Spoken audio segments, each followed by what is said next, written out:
Bismillahirrahmanirrahim. Assalamu alaikum to all of you. Hello friends, this is Sheikh Rahman, your English language teacher, and welcome back to ESL Mentor. And in this video, we will be discussing what is compound complex sentence. So let's get into the video.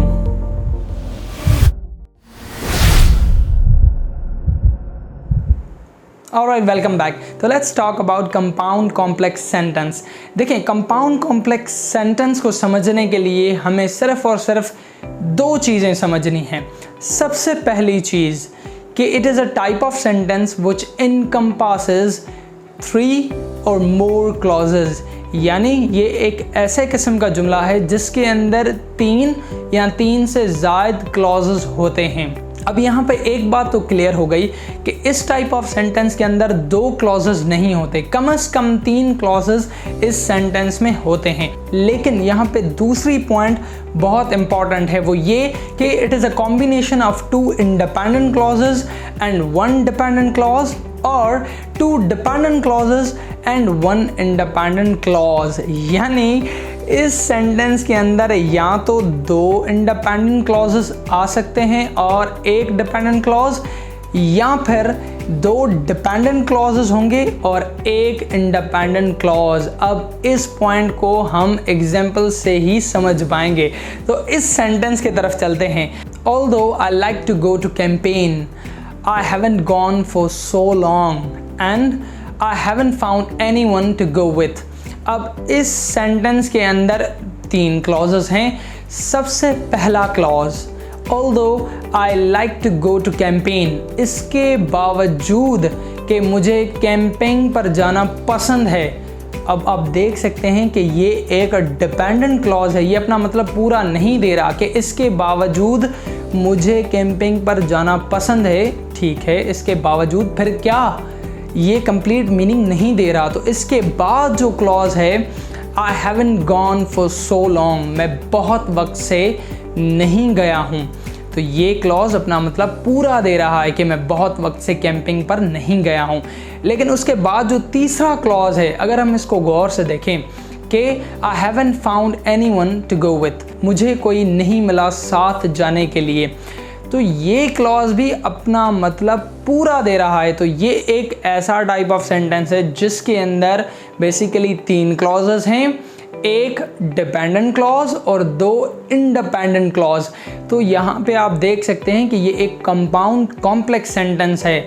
लेकिन अब हम एक ऐसे sentence की बात करेंगे जिसके अंदर 2 डिपेंडेंट क्लॉजेस और 1 इंडिपेंडेंट क्लॉज होगा.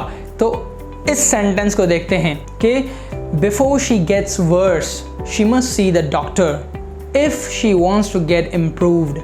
अब इस सेंटेंस के अंदर 3 क्लॉजेस हैं. जो सबसे पहला क्लॉज है, बिफोर शी गेट्स वर्स, इससे पहले कि वो और बिगड़ जाए. ओके, इससे पहले कि वो और बिगड़ जाए. फिर क्या, ये एक डिपेंडेंट क्लॉज है.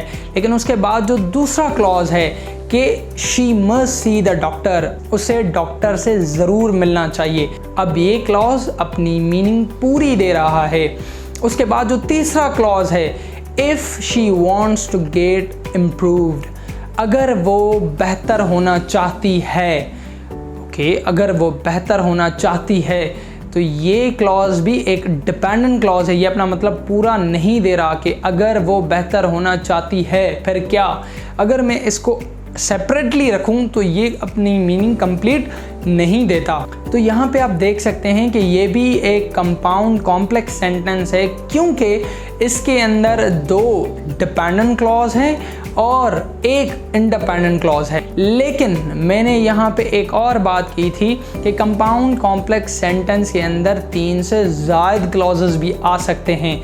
लेकिन यहाँ पे एक और बात मैं आपको बताता चलूँ कि जब हमने कंपाउंड सेंटेंस पढ़ा था उसके अंदर भी हमने ये चीज़ डिस्कस की थी कि कंपाउंड सेंटेंस के अंदर 4 क्लॉजेस भी आ सकते हैं. और यहाँ पे बात चल रही है कि कंपाउंड कॉम्प्लेक्स सेंटेंस के अंदर भी 4 क्लॉजेस आ सकते हैं. तो फिर इन दोनों में फ़र्क क्या है? फ़र्क ये है कि कंपाउंड सेंटेंस के अंदर जितने भी क्लॉजेस हों, बेशक वो 3 हों या 4 हों, वो सारे के सारे इंडिपेंडेंट क्लॉजेज होंगे, यानी ऐसे क्लॉज जो अपना मतलब पूरा दे रहे हैं। जबकि कंपाउंड कॉम्प्लेक्स सेंटेंस के अंदर अगर 3 या 4 क्लॉजेज होंगे तो वो एक कॉम्बिनेशन होगी जिसमें डिपेंडेंट क्लॉजेज भी होंगे और इंडिपेंडेंट क्लॉजेज भी होंगे, फिर वो बेशक 4 क्लॉजेज ही क्यों ना हों। और अब हम इस सेंटेंस की बात करते हैं। अगर आप इसको गौर से देखें तो इस सेंटेंस के अंदर भी 4 क्लॉजेज हैं। Since I started reading alchemist, जब से मैंने अल्केमिस्ट पढ़ना शुरू किया है, अब आप देख सकते हैं कि ये एक डिपेंडेंट क्लॉज है, क्योंकि ये अपनी मीनिंग पूरी नहीं दे रहा कि जब से मैंने अल्केमिस्ट पढ़ना शुरू किया है। लेकिन उसके बाद जो तीनों क्लॉजेज हैं ये इंडिपेंडेंट क्लॉजेज हैं, ये अपना मतलब पूरा दे रहे हैं। तो आप देख सकते हैं कि इस सेंटेंस के अंदर भी बेसिकली 4 क्लॉजेज हैं, लेकिन ये एक कॉम्बिनेशन है डिपेंडेंट और इंडिपेंडेंट क्लॉजेज की।